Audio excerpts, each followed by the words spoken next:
हम लोग को 5 बजे तक पता चला, तो 6 बजे तक हम वहाँ पहुँचे और वहाँ पे जो अपना बोर्डिंग था उसके नीचे दबे हुए थे सब लोग, और वहाँ बैरिकेड लगा था। पुलिस वाले हम लोग को जाने नहीं दिया, और हम बताए भी हमारा ऐसा ऐसा फैमिली रिलेटिव है, जाने दो।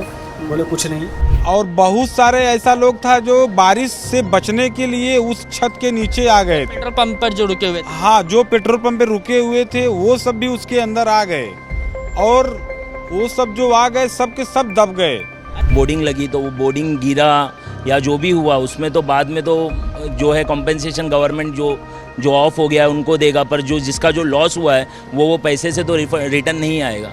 जगह पे वो निकालने में टाइम हो गया था ना, वो जल्दी बड़ा हुआ था तो हटा नहीं जेसीबी से, एक तो 2-4 जेसीबी आई तो इसके लिए ज़्यादा टाइम लग गया, तो इसके लिए वो पत्थर के नीचे दब गया था टेम्पो में, तो इसके लिए उसकी मौत हो गई। बीते सोमवार के दिन मुंबई में सीजन की पहली बारिश हुई और पहली बारिश के साथ साथ ही तेज आंधी तूफान चली, और उस कारण से मुंबई के घाटकोपर इलाके में एक दर्दनाक हादसा हुआ, जहां एक होर्डिंग गिरने के कारण 14 लोगों की मौत हो गई और 60 से ज़्यादा लोग घायल हो गए। विशालकाय होर्डिंग गिरने के कारण अब चारों तरफ राजनीति जो है वो शुरू है। मैं इस वक्त मौजूद हूँ मुंबई के राजावाड़ी हॉस्पिटल में, घाटकोपर इलाके में ये स्थित है, और घायलों को यहाँ पर इलाज के लिए भर्ती कराया गया है। मेरे साथ इस वक्त रज़ा शेख हैं जो कि अपने जीजा जी को यहाँ पर एडमिट किए हुए हैं। रज़ा भाई बताइए कि क्या वो पूरा वाक़या हुआ, अपने जीजा जी का नाम बताइए, और उस वक्त जब ये हादसा हुआ है तो क्या कुछ घर से कह के निकले हुए थे, क्या काम पर गए हुए थे या कहीं से वापस आ रहे थे, बताइए। देखो, मेरे जीजा जी जो है वो टैक्सी ड्राइवर है, तो वो दिन में गाड़ी पे काम पे निकले थे, तो गोवंडी से भाड़ा गोवंडी लेकर गए थे। गोवंडी से रिटर्न आते वक्त गैस सीएनजी भरने के लिए घाटकोपर के प्लेटफॉर्म वही पेट्रोल पंप पे खड़े थे। तो उस वक्त जो पेट्रोल पंप पे खड़े थे तो जो बोर्ड है वो वहाँ पे जो लगा हुआ था एडवर्टाइजमेंट का, वो गिर गया पेट्रोल पंप पे। तो उसमें वो टैक्सी के अंदर ही थे जब वो गिरा तो फिर वो बैंड होने लगा, तो जब सीट बैंड हुई तो वो पीछे की कांच से वो निकल गए। तो उस वक्त उनको पीठ पे लगा है, तो जिसके वजह से लंबर कॉम्प्रेशन हुआ है उनको, तो उसका ही ट्रीटमेंट चल रहा है। तो अभी सीटी स्कैन वगैरह एमआरआई कल से जो भी यहाँ पे हो रहा है हॉस्पिटल में। हाँ रज़ा भाई देखिए, बहुत दर्दनाक हादसा हुआ ये, 14 लोगों की मौत की पुष्टि हुई है। आपके जीजा जी का नाम क्या है ये बताएं, और ये बताएं कि कहाँ कहाँ उनको चोट लगी है, डॉक्टर का क्या कहना है। देखो, उनको जो चोट है वो पीठ पे लगी है, जो डॉक्टर ने एक्सरे कराया और सोनोग्राफी सीटी स्कैन भी कराया, और सर पे थोड़ी चोट लगी थी तो सर पे सीटी स्कैन कराया तो वो तो नॉर्मल आया, पर जो पीठ पर लगा है उसमें एक फ्रैक्चर आया है बोन पे, जो अपना लंबर कंप्रेशन करके बोल रहे हैं, लंबर कंप्रेशन हुआ है, मतलब फ्रैक्चर है बोन पे। और ऐसे तो अभी वो बाकी का ट्रीटमेंट तो चल रहा है। अभी एक सीटी स्कैन और कराना है स्पाइन का, तो उसके बाद पता चलेगा कि बराबर क्या है, कि उसको क्या करना पड़ेगा, ट्रीटमेंट उसका आगे है। अच्छा, डॉक्टर से जब बातचीत आप लोगों की हो रही होगी तो कितना कुछ समय लगेगा उनको पूरी तरीके से ठीक होने में, और अगर आर्थिक एंगल से बात करें तो कितना कुछ खर्चा आएगा, डॉक्टर ने क्या कुछ बताया आपको। देखो, खर्चा तो अभी जैसे राजावाड़ी में आए तो खर्चा तो अभी हो रहा नहीं है, पर जो बाकी लोगों का यहाँ रह रहे हैं तो काम पे से छुट्टी लेकर यहाँ रुकना पड़ रहा है, रात को रुकना पड़ रहा है, दिन को रुकना पड़ रहा है, और उनका भी जो है काम पे वो बंद हो गया उनका, क्योंकि अब वो जा नहीं सकते, और अब कितने दिन तक उनका ट्रीटमेंट चलेगा, और वो फिर बाद में नॉर्मल लाइफ में वापस कब तक आएंगे ये भी बोलना भी मुश्किल है, क्योंकि अभी तक डॉक्टर लोग ने भी बराबर बताया नहीं कि कब तक ये होगा पॉसिबल। तो अभी अगर फ्रैक्चर है तो नॉर्मली अगर देखेंगे तो 3 से 4 महीना तो जाएगा ही उनको। जांच डॉक्टर ने बराबर बताया नहीं कि कब तक होगा वो।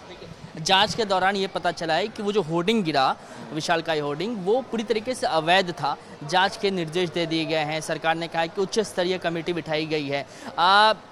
जो इंसिडेंट हो जाता है उसके बाद इस तरीके की जो बयानबाजी है वो आम जो है वो लगती है, लेकिन कहीं ना कहीं आपको लगता है कि इन सब के बीच आम आदमी जो है वो सफ़र करता है। ऑब्वियस आम आदमी बहुत ज़्यादा सफ़र करता है इसमें, क्योंकि अभी जैसे कि सुनने में आ रहा है कि वो जो जगह थी वो रेलवे की थी और उस पर बोर्डिंग लगी गई है, बोर्डिंग लगी तो वो बोर्डिंग गिरा या जो भी हुआ उसमें तो बाद में तो जो है कॉम्पेंसेशन गवर्नमेंट जो ऑफ हो गया है उनको देगा, पर जो जिसका जो लॉस हुआ है वो पैसे से तो रिटर्न नहीं आएगा। रज़ा भाई, अपने जीजा जी का नाम बता दीजिए, और ये बताइए कि उनके परिवार में कितने लोग रहते हैं, क्योंकि आप ये कह रहे हैं कि वो टैक्सी चलाते हैं, इसका मतलब ये कि रोज़ कमाने खाने वाले लोग हैं। परिवार में कितने लोग हैं और उनका जब तक इलाज चलेगा तो उनके परिवार का गुजर बसर किस तरीके से होगा, ये बताएं। देखो, अभी तो वो तो गुजर बसर करने वाला तो अल्लाह है, वो बाकी जो परिवार में एक बेटा एक बेटी है और वाइफ है, मतलब मेरी बहन है और बेटा एक बेटी है, 4 लोग हैं उन लोग परिवार में। जो बच्चे हैं वो पढ़ाई लिखाई कर रहे हैं अभी? नहीं, जो बड़ा बेटा है वो काम करता है, बाकी बेटी पढ़ाई कर रही है। जीजा जी की उम्र कितनी होगी आपकी और नाम बताएं? असगर अली और उनकी उम्र 57 है। मेरे साथ इस वक्त घायल के एक परिजन मौजूद हैं। आप भाई साहब अपना नाम बताइए और किसको लेकर आए हैं आप लोग? मेरा नाम जितेंद्र मौर्य है। मैं अपने भाई सूबेदार मौर्य को यहाँ पे लेके आया हूँ और ये जो घटना हुआ इसका कारण है आंधी तूफान और इसका कारण है जो 10 माले ऊपर होर्डिंग लगाया गया था, उस होर्डिंग की वजह से ये घटना हुआ। होर्डिंग गिर गया पतरे पे, जो पतरे पे गिरा है तो पतरा उसका वजन नहीं सह सका और वो पतरा गिर गया। उसमें काम करने वाले, उसमें बहुत सारा taxi, Ola driver, taxi driver, rickshaw driver, pump के काम करने वाले और बहुत सारे बाइक वाले और बहुत सारे ऐसा लोग था जो बारिश से बचने के लिए उस छत के नीचे आ गए थे। पेट्रोल पंप पर जो रुके हुए थे? हाँ, जो पेट्रोल पंप पे रुके हुए थे वो सब भी उसके अंदर आ गए और वो सब जो आ गए सब के सब दब गए। अच्छा, मेरे को ये बताइए कि आपके भाई साहब काम क्या करते हैं? क्या वो बारिश से बचने के लिए वहाँ रुके हुए थे कि टैक्सी चलाते हैं? नहीं, मेरे भाई साहब बारिश से बचने के लिए नहीं आए थे। उनका रोज का नियम है कि वो घर से रहते हैं दीवा में और घर से 6:30 बजे निकलते थे और 6:30 बजे निकल करके मुलुंड पहुंच करके वो भाड़ा, अपना जो भी भाड़ा था वो मारते थे। भाड़ा मार के फिर उनका नियम था 4:30, 4:45, 6 बजे तक CNG भर के मुलुंड में गाड़ी खड़ा करके और वो ट्रेन पकड़ के दीवा निकल जाते थे। उनका ये रोज का रूटीन था। कल के दिन वो 4:45 और 4 के बीच में गैस डाले, जब भी पंप पे पहुंचे तो आंधी तूफान बहुत तेजी से आया और वो जो होर्डिंग लगा था 10 माले ऊपर, वो होर्डिंग गिरने के वजह से वो छत जो है नीचे गिर गया। उसके वजह से मेरे भाई साहब वहाँ CNG भरने गए थे, वो दब गए जो है। डॉक्टर से आप लोगों की मुलाकात हुई है, क्या कुछ डॉक्टर ने कहा? कहाँ कहाँ उनको चोट लगी है और कितना समय लगेगा उनको ठीक होने में? सर, डॉक्टर से मुलाकात हुआ, उनका दवा चालू है और उनको चोट लगा है, ये जो गर्दन है और पीठ है, गर्दन और पीठ में चोट लगा है। सीने में भी दर्द है, उनका सीना भी थोड़ा से सूजन आ गया है और ठीक होने के लिए लगभग उनको 15 से 20 दिन जाएगा जो है। डॉक्टर से ऐसा बात हो गया। इलाज में कितना कुछ खर्चा आएगा, उन सब चीज़ों को लेकर कोई बातचीत हुई आपकी? सर, इलाज के लिए अभी तक तो डॉक्टर साहब ने कुछ खर्चा नहीं बताया है, पर कल शाम को हमारे महाराष्ट्र के मुख्यमंत्री साहब और देवेंद्र फडणवीस साहब और सुबह में लोढ़ा साहब आए थे। उन्होंने बोला कि जो मर गए हैं लगभग 20 से 25 आदमी तो मर गए हैं, ऐसा सुनने में आया, हमको कंफर्म नहीं। 14 लोगों की समझो मौत हो गया है। तो जिसका मौत हुआ है उसको 5 लाख रुपया देने के लिए बोले हैं और जिसको ज़्यादा क्रैक हुआ है उनको 2.25 लाख रुपया और जिसको थोड़ा से उससे कम हुआ है उसको 2 लाख रुपया। तो मतलब सरकार ने ये आश्वस्त किया है ना कि घायलों का भी इलाज जो है वो अच्छे ढंग से कराया जाएगा? हाँ, घायलों का इलाज कराया जाएगा और वो हिसाब से उनको पैसा दिया जाएगा, ऐसा उन्होंने बोला है। भाई साहब अपना नाम बताइए और जिनका इंतकाल हुआ है वो कौन है आपकी, ये बताएं।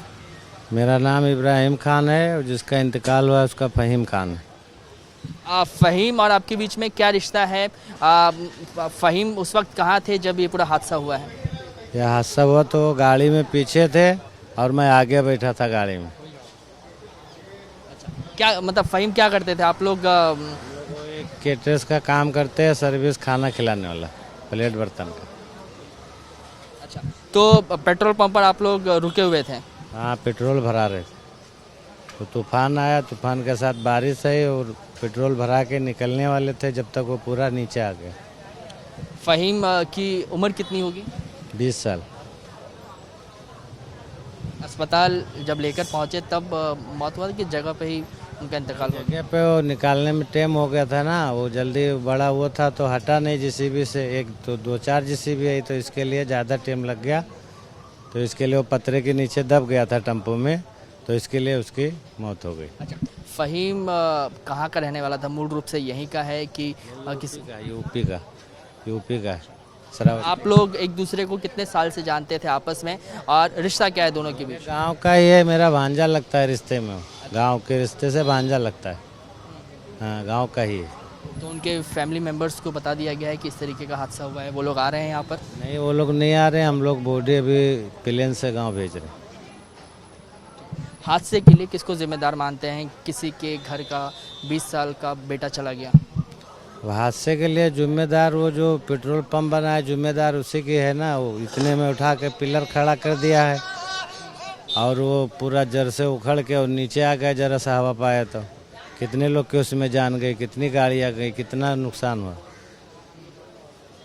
कितने लोग उसमें मरे। तो सरकार से क्या कुछ चाहेंगे? कि सरकार से यही चाहेंगे कि जो वो हो सके तो अब नहीं, जो आदमी चले गए उनके लिए जो सरकार से हो सके वो करे। अब आदमी तो वापस नहीं आने वाला है, तो अब जो सरकार से हो सके वो उनके लिए कर दे, उनके परिवार के लिए। ठीक, अपना नाम आपने क्या बताया? इब्राहिम खान। सर मेरा नाम सुनील यादव है। सुनील भाई, आपके फैमिली में किसका डेथ हुआ है और क्या रिश्ता था आपका उनसे? सर वो और क्या कुछ आप लोग काम करते थे, थोड़ा बताएं। सर वो मेरे बड़े भाई का लड़का था और क्या नाम? उसका सचिन यादव नाम था। उम्र? उम्र उसकी 23 थी। काम क्या करते थे? काम पेट्रोल और पंप पे फ्यूल डालता था, वो ऑन ड्यूटी था उतना टाइम।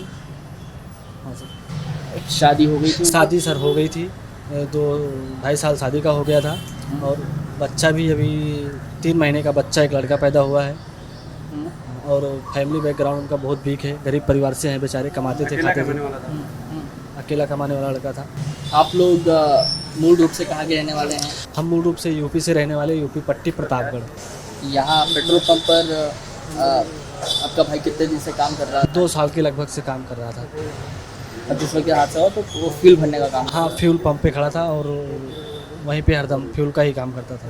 तो आप लोग हॉस्पिटल लेके आए कि जगह पे उनकी मौत हो गई? सर वो हमको पता ही नहीं चला, ये बात 4:30 बजे की है।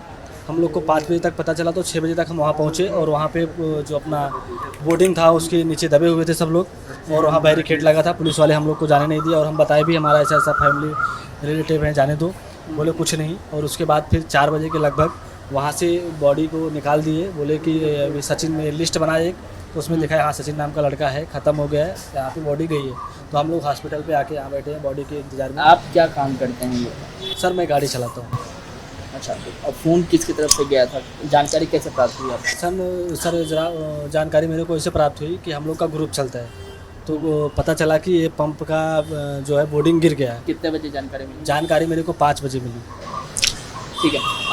सरकार ने उच्च स्तरीय जांच के आदेश दिए हैं, मुआवजे का ऐलान किया है, आप लोग क्या उससे ये हैं सर्टिफाइड? सर सर्टिफाइड तभी होंगे जब वो चीज़ हमको मिलेगी। अब हम आपसे कुछ बोल दिए या आप उसको किए नहीं तो उससे थोड़ी सर्टिफाइड होंगे। हाँ बोले हैं सरकार ने, उससे हाँ उम्मीद हमने रखी है उनसे कि हाँ ये कर देंगे। तो उनके बीवी बच्चे, जो लड़का अपना बाप नहीं पहचान पाया, अभी 3 महीने का है, तो उसके ऊपर क्या गुजरेगी। तो उसकी मदद करना तो सरकार की कर्तव्य बनता है और हम लोग भी जो चाहेंगे मदद करेंगे। अच्छा, उनकी फैमिली गांव में ही रहती थी? फैमिली पहले रहती थी यहाँ पे, फिर अभी गांव में गई थी, गांव में कुछ फंक्शन था और बच्चे का भी कुछ तारीख में इसी महीने में टिकट था, वो भी गांव जाने ही वाला था, कुछ घर पे फंक्शन था। तो भाई के पीछे अब परिवार की जिम्मेदारी तो आप लोग पर आ गई होगी। कितने लोग उस पर जो हैं वो डिपेंडेंट हैं?